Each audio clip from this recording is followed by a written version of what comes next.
Hello সবাই, কেমন আছো? ভালো আছো? এটা হয়েছে সাজনা আর রুই মাছ। ওয়াও, ভেঙে গেছে।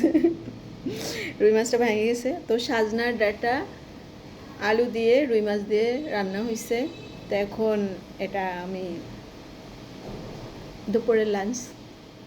আরও আছে কিন্তু এটা আমি আনি নেই। আমি সবসময় মানে আমার সব থেকে বেশি ফেভারিট খাবার হয়েছে আমি একটা যে কোনো কিছু দিয়ে তৃপ্তি করে অল্প খাও, একটু খাও, একটা সবজি দিয়ে খাও। আমার কাছে এটা ভালো লাগে।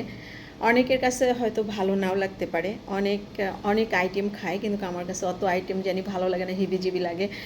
একটা দিয়ে সুন্দর করে খাও, পরে রাত্রে আরেকটা খাও, এরকম মনে হয়। কিন্তু অনেক আইটেম আমার কাছে ভালো লাগে না, ভালো লাগে না। মনে হয় কি যে এটা কী খাইলাম, কোনটা কখন খাইলাম, মানে এটা ইয়ে হয় না, রুচি হয় না, আর তারপরে টেস্ট বোঝা যায় না। হ্যাঁ, বিসমিল্লাহ বলে নেই। আচ্ছা, বিসমিল্লাহ বলে সাজনার ডাঁটা অনেক অনেক অনেক অনেক টেস্টফুল, স্বাস্থ্যের জন্য এটা অনেক ভালো। যে যত পারো সাজনার ডাঁটা খাবা। আর সাজনার পাতা তো আরও মনে করো উপকার শরীরের, যেমন ডায়াবেটিস, কোলেস্ট্রল, তারপরে তোমার আরও আরও অনেক কিছু। আসলে আমি তো ডাক্তার না, আমি অনেক কিছু বুঝি না, জানি না, তারপরেও বলি।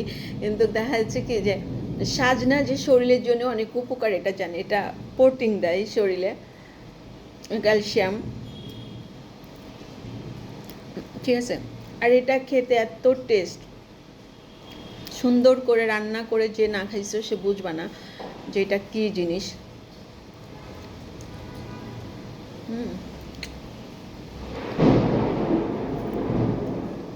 বৃষ্টিও, প্রচুর বৃষ্টি হচ্ছে, গুরুম গুরুম আওয়াজ হচ্ছে। আর এখানে আমি, এটা কিন্তু আমার আজকের রান্না না, গলার মধ্যে চলে, এটা আমার আজকের রান্না না, এটা আমার কালকের রান্না। আজকের যেটা রান্না সেটা আমি নেই। আজকে আমি মুরগির মাংস রান্না করছি, আর ডিম, ডিম যেটা বলে আন্ডাকে টমেটো দিয়ে এটা ফ্রাই করছি, ঠিক আছে। তো ওটা তোমাদেরকে পরে দেখাবো।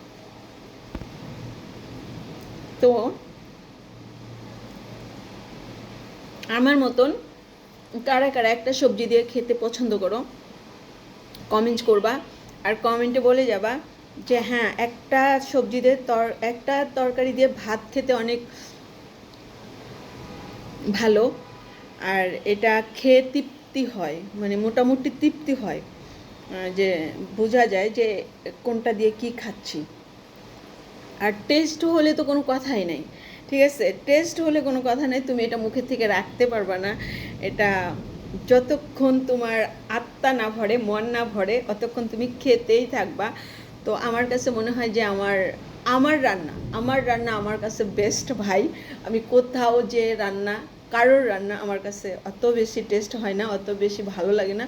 হ্যাঁ, আবার ভালো লাগে, যেহেতু আমার আমার বাবার বাড়িতে গেলে আমার বোনেরা রান্না করে, তখন আমি রান্না করি না, আমার বোনেরা রান্না করে।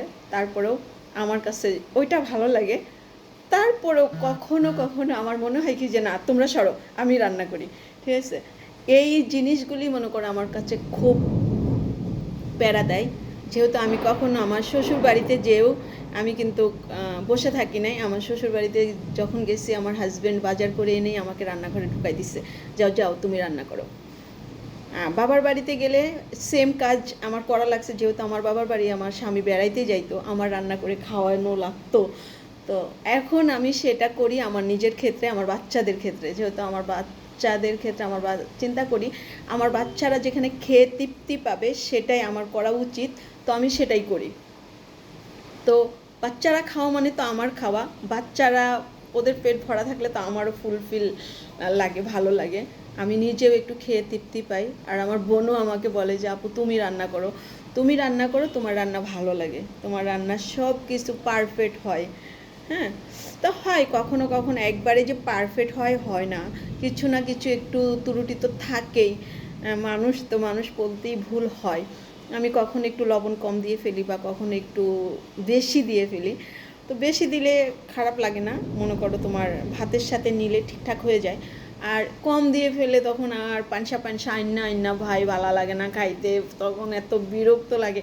আবার কাঁচা লবণ খাই না, কাঁচা লবণ খেতে অত স্বাচ্ছন্দ্য বোধ করি না, সেই জন্য কাঁচা লবণ খাই না, যার কারণে মনে করো আইনা ভালো লাগে না তখন খাইতে।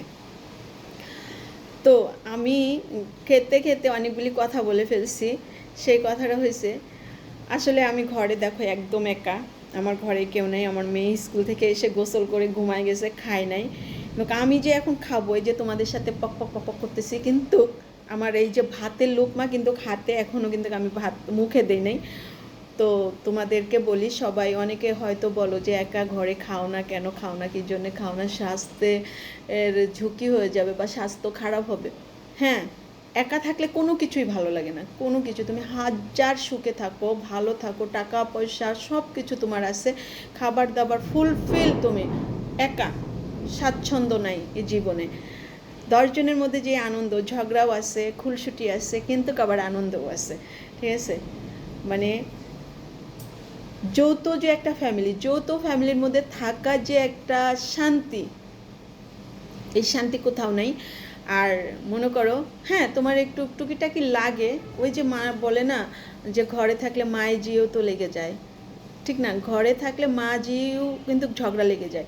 তো সেই কথা মনে করি যে সবাই যে যেখানে থাকো, আপন লোকের পাশে থাকো, আপন লোকের সাথে থাকো, যে তোমাকে মন থেকে এইখান থেকে ফিল করে, ভালোবাসে, তার সাথে থাকো, তাকে মনে রাখো। এবং আমি বলি সব কিছুতেই প্রাধান্য দিতে হয় না, সব কিছুতেই লাভ খুঁজতে হয় না, সব কিছুতেই তোমার মনে করো যে আমার লাভবান হতে হবে না, এমন কোনো কারণ নেই। কিছু কিছু ভালোবাসা আছে না, অনেক কিছু ক্ষতি হয়ে গেলেও সেই ভালোবাসা ধরে রাখতে হয়। ভালোবাসা সবার ভাগ্যে হয় না, ভালোবাসা সবার নসিবে থাকে না। আর যাকে নিঃস্বার্থভাবে ভালোবাসা যায়, যে নিঃস্বার্থভাবে ভালোবাসাটা পায়, তার কিন্তু কপাল লাগে, সবার কপালে থাকে না ভালোবাসা, ঠিক আছে।